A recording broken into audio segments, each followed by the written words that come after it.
devons garder bel et bien la tête haute. Car oui, nous devons malgré tout garder espoir. Le Rotary Club de Saint-Quentin a cette année accueilli la finale du concours d'expression orale de l'Aisne, composé de 12 élèves de première et de terminale. Un concours autour d'une même problématique, les valeurs à conserver et à promouvoir pour l'avenir de notre société. Il s'exprime durant 3 minutes minimum, en dessous c'est éliminatoire, et 5 minutes maximum. C'est long parfois de s'exprimer à une tribune pendant 3-4 minutes. C'est long sur un sujet qu'on découvre 30 minutes auparavant, puisque la préparation est de 30 minutes. Mais j'espère que pendant mon discours, une auréole apparaîtra au-dessus de ma tête. Très longtemps, on a privilégié l'écrit à l'oral. Et on s'aperçoit qu'en réalité, les sélections, dans les études supérieures notamment, se font sur l'oralité.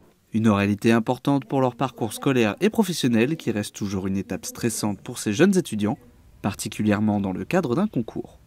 On se sent un peu stressé, un peu sur les nerfs, mais au final je relativise parce que c'est que du plaisir et c'est toujours génial une fois que c'est terminé. Je suis super stressée, mais ça va, il faut relativiser, c'est pas important, c'est du plaisir. Moi, je me suis préparée avec ma prof qui m'a mis une liste de sujets et elle m'a mis dans les conditions afin de m'entraîner et d'avoir un peu d'imagination pour réussir aujourd'hui. Pour les sujets imposés, j'ai envie de dire que c'est plus délicat de se préparer.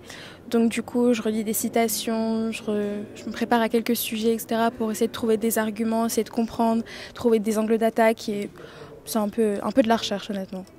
Tous sont passés devant un jury attentif à l'écoute et sensible aux moindres détails. La façon dont il s'adresse à nous, la façon dont il nous regarde, la façon dont il nous interpelle, la forme au départ, c'est peut-être la première chose. Et puis ensuite, il y a le fond, la façon dont ils construisent leur raisonnement et dont ils argumentent, les exemples qu'ils peuvent citer et puis la richesse sur le fond de leurs idées. Ce qui fait la différence, c'est le fait que du début à la fin, on est emporté par ce qu'on entend. Et qu'il y a un naturel.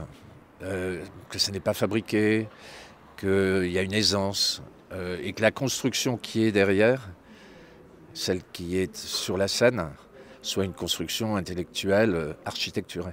Je crois qu'ils ont tous fait preuve d'un grand courage en acceptant de participer à un concours d'éloquence tel que celui-ci et on a été très impressionnés du fait qu'on ne sentait pas leur stress. Les participants ont tous fait preuve de courage et de détermination, dont un qui a spécialement réussi à se distinguer par sa prestation sans aucune note. La puissance de l'oral n'est rien sans morale.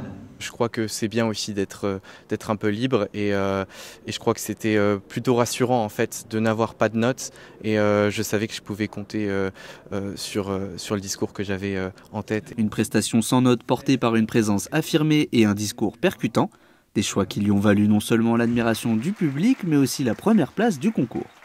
On se sent fier déjà, on se sent content d'avoir eu l'occasion de participer à ce concours et puis d'avoir gagné cette belle aventure. Il y a une prochaine étape qui est la finale interdistrict qui va se dérouler en mai je crois. Et puis donc on va s'y préparer et puis on verra bien ce que ça donne. On sort tous galvanisés. Et on se dit qu'il y a encore véritablement une belle jeunesse, et encore, contrairement aux critiques qu'on peut entendre sur les jeunes d'aujourd'hui, et qu'en réalité, ils ont encore véritablement un fort potentiel. On ressort de là toujours confiant dans l'avenir. Soyez vous-même.